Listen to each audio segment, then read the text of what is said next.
Hello दोस्तों, मेरा नाम मुकेश कुमार बाजिया है और जय श्री श्याम। फिर से मैं आज नई वीडियो आपके लिए लेके आया हूँ जिसमें कि मैं आपको बताऊंगा कि आप कैसे अपना टाइम सेव कर सकते हो। 200 क्वेश्चन से 180 मिनट का आपके पास टाइम रहेगा, तो 20 मिनट आपको कहीं ना कहीं हेर फेर करके निकालने पड़ेंगे उन 20 क्वेश्चंस के लिए जिनको प्रॉपर 1 मिनट नहीं मिल रहा है। ठीक है, तो कुछ ऐसे क्वेश्चंस होते हैं जिसमें कि आप टाइम सेविंग कर सकते हो, जो कि 30 सेकंड में आप लगभग आंसर दे सकते हो। पिछली वीडियोस में आपको मैंने बताया था कि कैसे आपको क्वेश्चन अटैम्प्ट करना है। इस वीडियो में मैं आपको बताऊंगा कि कौन कौन से क्वेश्चन आपको अटैम्प्ट करना है जिसकी वजह से आपका टाइम जल्दी बच जाएगा। मीन्स कि ऐसे क्वेश्चंस भी होते हैं जिनको अपन बार बार पढ़ के और उनको कोशिश करते हैं कि अपन पता नहीं क्या ढूंढने की कोशिश करते हैं एक्यूरेट आंसर पता होने के बावजूद भी। तो ऐसे कंफ्यूज नहीं होना है। जो एक्यूरेट आंसर है अपन ऐसे सोचते हैं कि भाई क्वेश्चन में क्या पता मैं एक्सेप्ट लिखा हुआ भूल जाऊँ, या फिर कहीं नोट लिखा हुआ होगा, या फिर हाइपर की जगह हाइपो लिखा होगा, ऐसे में क्या पता। इसलिए 2 बार रीड करते हैं। तो 2 बार रीड स्ट्रेस होकर 2 बार रीड नहीं करना आपको, एक ही बार रीड करना है, उसका एक ही शब्द में आंसर देना आपको। ठीक है, और फटाफट हो जाते हैं ऐसे आंसर, लगभग 20 सेकंड में हो जाते हैं। 10 सेकंड में आपने क्वेश्चन पढ़ा, 5 सेकंड में आपको आंसर क्लिक हो जाएगा अगर आपने पढ़ा हुआ है। तो नहीं पढ़ा हुआ तो आंसर कैसे क्लिक होगा। स्ट्रेस भी फिर तो नहीं पढ़ने वाले को स्ट्रेस भी नहीं होता, वो तो फ्री माइंड एकदम देके आता है। तो जिसने पढ़ा है उसको स्ट्रेस लेने की बिल्कुल ज़रूरत नहीं है। आपकी तैयारी बहुत अच्छी है और भगवान ने चाहा तो आप सिलेक्ट हो जाओगे अगर आपकी मेहनत रंग लाएगी। तो आपको खुद को पता है कि आपने कितनी मेहनत की है, तो स्ट्रेस बिल्कुल नहीं लेना है, आपका सिलेक्शन हो जाएगा अगर आपने मेहनत की है तो। ठीक है, तो मैं आपको बिना टाइम वेस्ट करे क्वेश्चन बताता हूँ कौन कौन से ऐसे क्वेश्चन है जो कि आपका टाइम सेव कर सकते हैं। सबसे पहले क्वेश्चन आते हैं एसिड बेस बैलेंस के। इसमें सिर्फ आपको ध्यान रखना होता है, मैं बैक कैमरा में आपको समझाता हूँ कॉपी में। अपन सबसे पहले क्वेश्चंस की बात करते हैं। एसिड बेस बैलेंस के जो क्वेश्चन आते हैं ना, उनका फटाफट सॉल्व कर सकते हो। मतलब ये फॉर्मूला आपको ध्यान रखने, मतलब पीएच बढ़ा हुआ है, पीसीओ2 डिक्रीज है तो रेस्पिरेटरी कंडीशन जाएगी। पीसीओ2 इंक्रीज है, पीसीओ2 इंक्रीज रहेगा तो पीएच डिक्रीज रहेगा रेस्पिरेटरी कंडीशन में। पीएच अगर बढ़ा हुआ है और ये SU3 बढ़ा हुआ है तो मेटाबॉलिक कंडीशन जाती है। मीन्स कि ये दोनों, ये फॉर्मूला लाइज करता है इन दोनों में आप कंडीशन आइडेंटिफाई करने में। दूसरी सबसे मेन इंपॉर्टेंट बात होती है इसमें कंपनसेटेड अनकम्पनसेटेड।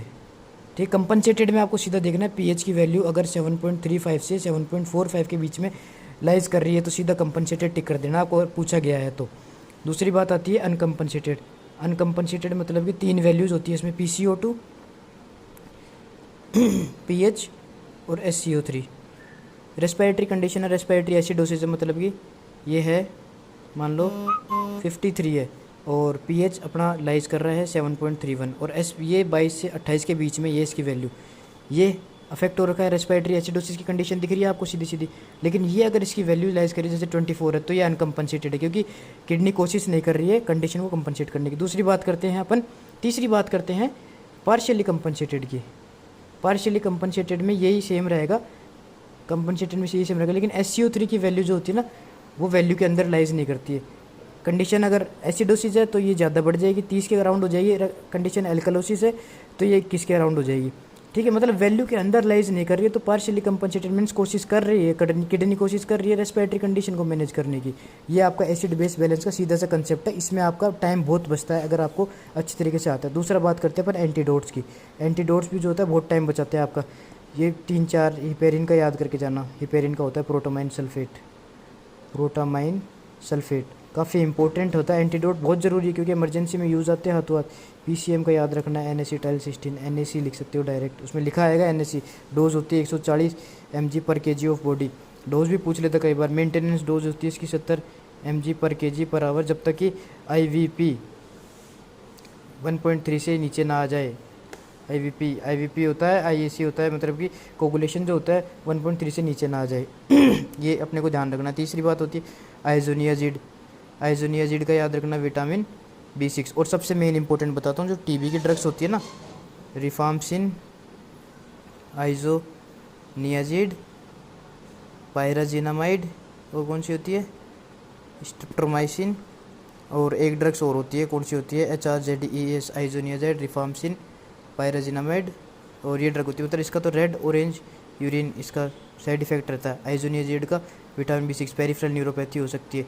एक इथाम्ब्यूटोल होती है, इथाम्ब्यूटोल आई में इफेक्ट करती है। स्ट्रेप्टोमाइसिन कान में इफेक्ट करती है, ओटोटॉक्सिक है ये। पायराजिनामाइड गोडों पे इफेक्ट करती है, अर्थराइटिस, जॉइंट पेन करने की कोशिश करती है। जो इसके साइड इफेक्ट है ये बिल्कुल याद करके जाने आपको। 1 वर्ड क्वेश्चन आएगा इसके ऊपर, साइड इफेक्ट ऑफ द आइजोनियाजिड। ठीक है, और क्वेश्चन क्या आपको बात करता हूँ, इमेज बेस्ड क्वेश्चन देखते ही बता देना। इमरजेंसी में जो इमेज बेस्ड क्वेश्चन, इमरजेंसी में जो इंस्ट्रूमेंट्स यूज़ होते हैं ना, जैसे लेरिंजोस्कोप, लेरिंजोस्कोप यूज़ होता है, इसका साइज़ याद करके जाइएगा आप, ठीक है। एडल्ट में, पीडियाट्रिक्स में, प्रीटर्म में, टर्म में, एडल्ट में कर्व्ड यूज़ करते हैं और पीडियाट्रिक्स में स्ट्रेट यूज़ करते हैं, जो कि प्रीटर्म है तो 0 की और टर्म है तो 1 की, एडल्ट में लगभग 3 और 4 की यूज़ करते हैं।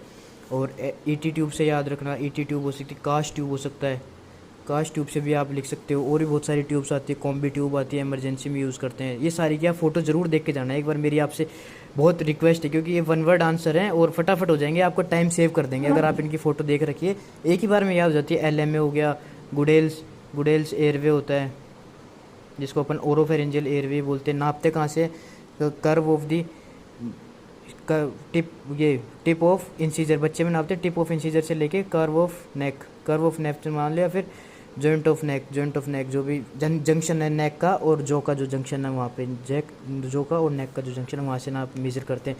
बहुत सारी चीज़ें आती हैं, मैगिल फोर्सेप यूज़ होती है इमरजेंसी में, ठीक है। चिटिल फोर्सेप की फ़ोटो याद करके जाना, ये तो खैर मैक्सिमम पूछी नहीं जाती है, लेकिन आपको ध्यान होनी चाहिए। प्रोसीजर CPR का कोई भी प्रोसीजर दे देंगे आपको, रोज़ पोजीशन आ सकती है। और ये लेमन याद रखना, LEMON, लेमन से आता है लुक एक्सटर्नली, जनरली यूज़ होते हैं ET ट्यूब में यूज़ होते हैं ये टेक्निक, याद मैं बता रहा हूँ आपको, हल्का सा रिवीजन भी हो जाएगा आपका। लुक एक्सटर्नली, ठीक है। इवेलुएट 3-3-2, मैं इसलिए बोल रहा हूँ कि आप लिख सको, ठीक है। मेरी राइटिंग थोड़ी ऐसी है जल्दीबाजी में, वीडियो कंटेंट प्रोवाइड करना आपको, इसलिए मालम पत्ती यूज़ में होते हैं। स्टेज 1 2 3 4 4 स्टेज होती है, उससे देखना है कि कोई ट्रॉमा तो प्रेजेंट नहीं ना, आउटसाइड कोई ट्रॉमा तो प्रेजेंट नहीं, आउटसाइड इंस्पेक्शन करते हैं इसमें, ठीक है। तीसरा लास्ट होता है कि नेक को देखते हैं, ये ET में ये करते हैं, ET ट्यूब इंट्यूबेशन में करते हैं। फिर क्वेश्चन एंटीडोट की बात होगी, एसिड बेस बैलेंस, और तीसरा आता है ड्रग कैलकुलेशन। ये सारे बहुत इंपॉर्टेंट क्वेश्चंस होते हैं, या आप हाथों हाथ लिख सकते हैं। सॉल्यूशन, टाइम, ड्रॉप फैक्टर, इनमें आपका टाइम बचेगा, ठीक है। ये 3-4 फॉर्मूले याद रखना, जैसे डिजायर्ड अवेलेबल इनटू कितने ml में अवेलेबल है, ठीक है। क्वेश्चन इसके आते हैं, इतनी दवाई है इतने ml में है, डॉक्टर ने इतनी प्रिस्क्राइब की है तो अपन कितनी देंगे उसको, ऐसे क्वेश्चंस आते हैं और ये इनके फटाफट आंसर निकल जाते हैं। 2-4 फॉर्मूले हैं जो आपको याद रखना है, ठीक है। यूनिट्स याद रखना, कौन सी किस्म क्या चेंज कर सकता हूँ मैं, जैसे mmHg कई बार पूछ लेते हैं, mmHg को सेंटीमीटर H2 में करने के लिए 1.36 से इंटू कर देंगे डायरेक्ट, और उल्टा कर देंगे, फिर 1.36 से डिवाइड कर देंगे, mmHg में करने के लिए कन्वर्ट, ठीक है। और फॉर्मूले आते हैं पीडियाट्रिक से डायरेक्ट फॉर्मूले, फ्राइड्स रूल पूछ लेते हैं 1 ईयर बच्चे के लिए, यंग्स रूल पूछ लेंगे, ठीक है। साइज़ पूछ लेते हैं भी कितने एनिमा के क्या साइज़, एनिमा के में जो ट्यूब होती है कितने साइज़ के ऊपर रखते हैं, और NG ट्यूब में कितनी लेंथ होती है NG ट्यूब की, 105 सेंटीमीटर लेते हैं। कलर कोडिंग याद रखना सबकी, वाइट, देखो मैं आपको कलर कोडिंग का टेक्निक बताता हूँ जिसमें मैक्सिमम यूज़ होते हैं, सक्शन में हो गया, और भी बहुत सारी चीज़ें होती है, NG ट्यूब में, सक्शन में, और K90 कैथेटर, इनमें सब में कलर कोडिंग लगभग सेम रहती है, ठीक है। वाइट, ब्लैक, नीचे आता है रेड और ग्रीन, फिर बीच में आ जाएगा ऑरेंज, ये आ जाएगा येलो।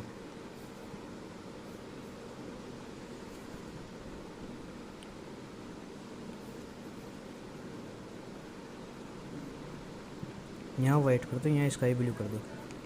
8, 10, 12, 14, 16, 18, 20, इसमें करते हैं रेड में जो होता है ब्रोंको एल्वियोलार लेवेज करते हैं कई बार, याद रखना ब्रोंको एल्वियोलार लेवेज। 18 स्पुटम कलेक्शन के लिए करते हैं